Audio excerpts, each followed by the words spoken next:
Membobol rumah tampaknya menjadi pekerjaan tetap yang dilakoni Fajri umur 45 tahun warga Kimerogan, Kecamatan Kertapati, Palembang, Provinsi Sumatera Selatan, Palembang.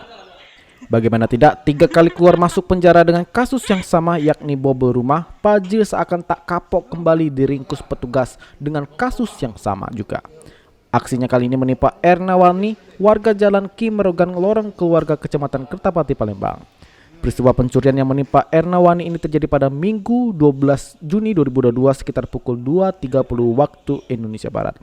Dalam aksinya itu, Fajri berhasil menggondol laptop dan 3 buah handphone merek Vivo milik korban Ernawani. Tersangka Fajri beraksi saat korban Ernawani sedang tertidur lelap, namun ketika itu jendela tempat korban sedikit terbuka. 3 juta Pak. Berapa? Kita 3 jutaan. 3 juta. Habis untuk apa? Mabuk. Nyabu, mabok, makan. Anak berapa gitu? 4 Pak. Cucung?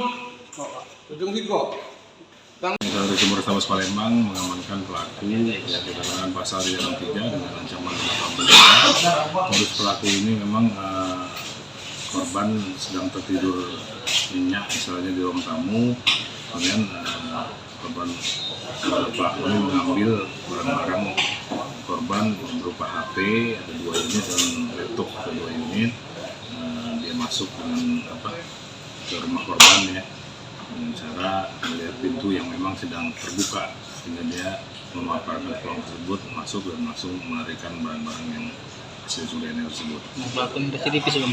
Untuk pelakunya kita sudah dalamin ya, kita dalami apakah kita data cek dia adanya residivis atau sudah melakukan atau bagaimana.